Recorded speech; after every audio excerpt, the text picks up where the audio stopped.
So look, first I'll start with the market. And I've unashamedly pinched this figure from Line Selection Group. I think it gives you a pretty good picture of the market. So what I'm showing you there is historically the gold explorers and the gold developers. Gold explorers in orange, gold developers in gold, or gold producers in gold. Generally they track each other fairly closely. So in the last 18 months you've got this massive disconnect. That's actually 3 months old, so it's got worse since then. So what you've got is this huge disconnect between the price of the gold producers and the explorers, which will normalise. The way that normalises is not just us, but most companies presenting today are up 20-30% in a day, and then the good ones carry on with that and you get significant re-rate. So what we're setting up here, I think, and none of us know if it turns in a month or if it takes another year, but you've got a potential 10-year buying opportunity being set up, and it's in that context that I'll present Challenger. So Challenger Gold, 2 projects in South America. The lead project is definitely a Hualilan project in Argentina. Hualilan in the old tongue means mountain of gold, and that's what it is. 2.8 million ounce resource, open in all directions. That resource has a high grade core of 1.6 million ounces at 5 grams gold. Ecuador, we put out a 4.5 million ounce resource about 2 months ago. It's a big porphyry system. It sits next to a 20 million ounce ore body. Current market cap, about $100 million. So if we discount Ecuador, we're trading at about $35 an ounce for our Argentinian asset. If the project was sitting in Kalgoorlie, we'd be trading at somewhere between $70 and $100 an ounce. So significant discount. $13 million cash, which gets us through the next 12 months and some really important value-adding milestones in that period. In terms of management, I'm an exploration geologist. Got out into the market as an analyst, then had control of a listed company, which we put some Saudi assets into, became Citadel Resources, came with a great technical management team. 6 years on, that got taken over for $1 billion. That let me sort of start Challenger. Other key hire there in the last 12 months, at the start of the year, we've managed to pinch Mike Zivic from Barrick Gold. Up until we stole him, Mike was running the second largest gold mine in Argentina, Barrick's Velarado mine, 400,000 ounces a year. Mike's the game changer for us. We've now got that expertise to actually build and operate a mine in Argentina, which is what we're going to do. Other key point from that slide, management own 20% of the company. I put the first couple of $1 million in to start the company. Sergio, who's our South American executive director, was the original owner of the property, took 100% paper. Mike Zivic has come in on a deal which is basically shares for the first 3 years. He had a look at the project and this is his opportunity to make some money. I've just overlaid there, I'll talk to Hualilan itself, I've overlaid the geology on the topography. So the green there is high grade, the yellow is lower grade mineralisation. It's a typical Western Australian high grade system with a big lower grade system wrapping around it. Key takeaways there are it's open everywhere. To the top of the page, you can see that line of hills going for another 5 or 6 kilometres. And you see the same thing to the bottom of the page and open to the right of page, which is a depth as well. The resource, we've got a 2.8 million ounce resource grading 1.4 grams. And within that is the high grade core of 1.6 million ounces at 1.5 grams. We actually, in our last drilling program, pulled about 30,000 metres of our extension drilling back into infill so that we actually got it to the point where we could move to mining at 2.8 million ounces. It's got critical mass. Had we not done that, we'd probably have 3.5 million ounce resource. You look at the resource on the right-hand side, what I'm showing you there is the resource at various cut-offs. The key point here is flexibility. At $2,000 gold price, it's a massive big open pit mining, 1.4, 1.5 gram material. At $1,400 or $1,500 gold, we've got the optionality to look at it as a smaller, high-grade deposit, mining 1.4 million ounces at near 5 or 6 grams gold. And that's what we're looking at it in the scoping study. The other key point here is you see those 4 drill intercepts there. The deposit is open in all directions. The mineralisation, those 4 intercepts there are the last holes in every section, so that ore body is open below those drilling results. This is a long section or a heat map that shows you what the deposit looks like. High grades are red and pink, and the key points here are we do have nice high grade material at surface. There's 1 million tonnes of ore that goes 4 grams gold sitting at surface with virtually no strip ratio. That 120,000 ounces, which you get into the mill in the first 12 months, really de-risks it. It will solve a lot of operational issues if you have any, makes it a low-risk operation. And then the other key point there is the high grade deeper than that really hangs together in 2 northern and southern zones, which is pretty well placed for underground mining. And then you see that deepest hole we've drilled ended in 4 metres at almost 6 grams gold. If this deposit was in WA, it would have been drilled down to about 1,000 metres. It would probably have double the resource that it's got there. But we've taken the view now that to go drilling 1,000-metre holes doesn't really add a lot of value. I don't think the difference between 2.8 and 4 million ounces in the current climate gets us anywhere. We'll get it into production and then we'll drill it using our cash flow. The scoping study. So first thing on the scoping study, about a month ago we announced we're delaying the study for 2 months. The ore body has always been seen as one where cyanide doesn't work. The historical work, they were getting 30-40% recovery using cyanide. Really to sort of close it out, we did some bottle roll testing to check if cyanide works and got 90% recovery with cyanide, which surprised us. So we've delayed that study because there is a chance now it's your typical Western Australian CEL operation. And in the current climate, if all of a sudden it's not flotation, which is a pretty simple route to use, it just takes away another reason that an investor won't buy it. The market, I think, has taken the view that the reason we delayed the study is because it doesn't work.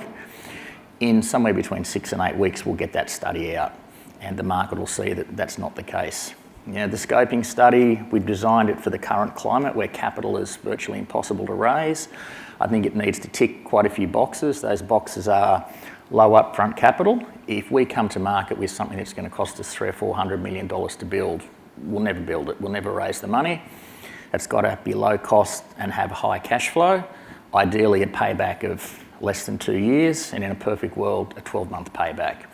And you've got to optimise it to try and increase earnings and cash flow per share. Diluting shareholders to death doesn't work. So that's why we focused on this high-grade core of 1.6 million ounces.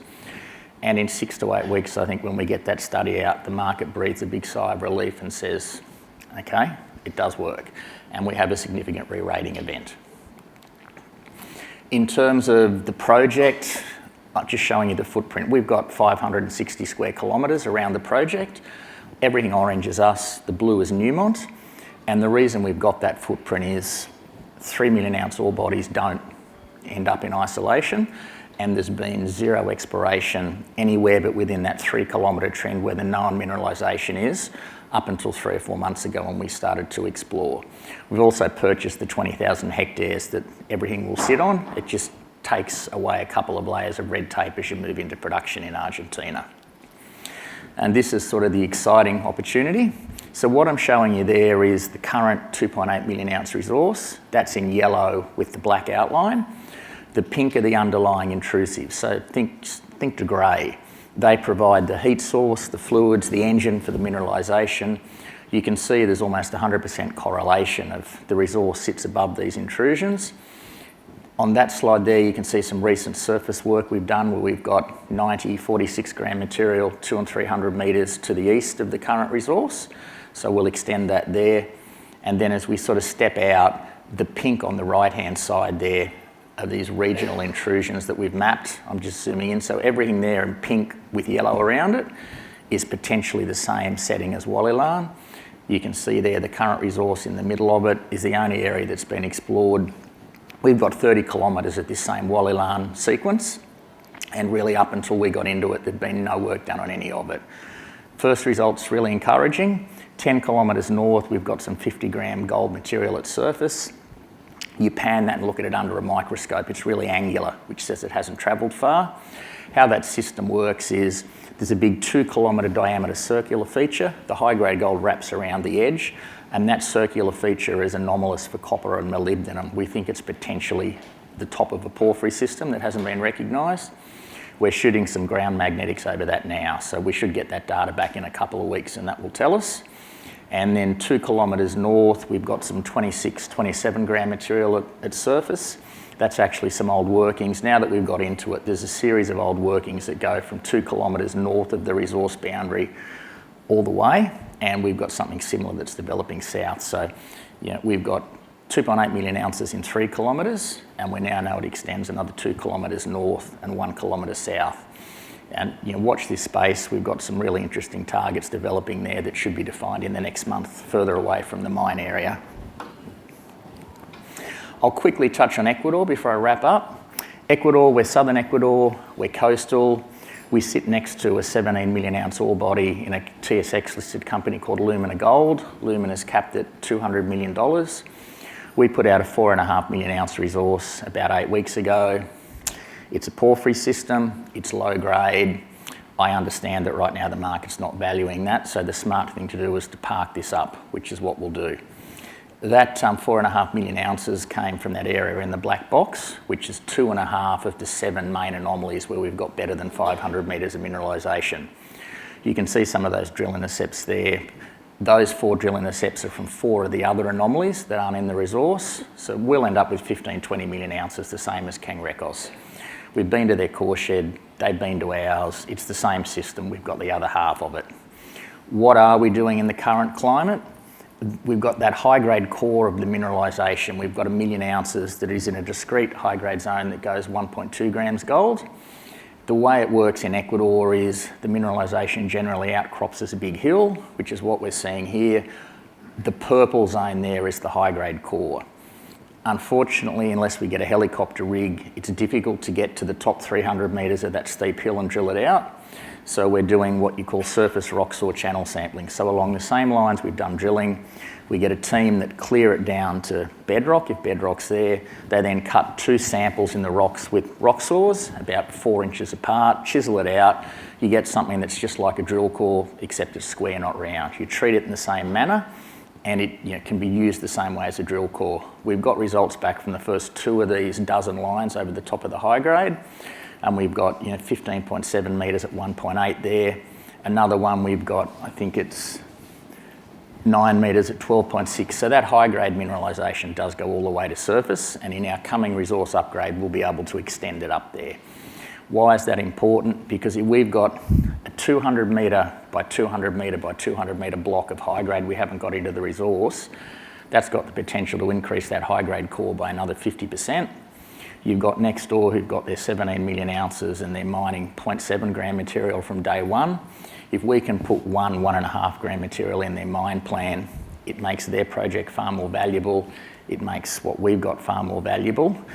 And you put the 2 together and there's potentially 40 million ounces with a high grade starter. And that's a really serious project. So that's the game plan in Ecuador. I won't talk too much to this slide. This is 2 major anomalies in the north. We've done some drilling. The key takeaway there is we wrapped around 4 million ounce exploration targets in both of those anomalies, and the drilling we've done has done nothing to support that. For another 10,000 metres of drilling, which it would be stupid to do now, we'll more than double that resource in Ecuador. So that's where the growth comes from in Ecuador. Just to wrap up, so where are we now? We're trading at the same share price that we were in the middle of the GFC when we'd done a couple of drill holes. Ignore Ecuador because right now the market gives us no value. We're trading at $35 an ounce for our Argentinian assets, which will be the next mine in Argentina. As I said, if we're in Kalgoorlie, we'd be trading at 3 times that. How do we re-rate that? So the scoping study, which is due in 6 to 8 weeks, I think that's the key event. The market looks and goes, it is economic, they can fund it, throws off 100,000 ounces of low-cost gold a year. I think we get a big re-rate on that. We'll have an updated Ecuadorian resource in 2 or 3 months, and then we move into a pre-feasibility study, which will be first half of next year, and that's an event where we can get royalty funding. That was the big re-rating event for De Grey, Bellevue Gold. So, as a Challenger shareholder, lots to look forward to. Near-term event that I think is really significant. We're at booth 20, so come and see us after this, and happy to have a chat. Thank you.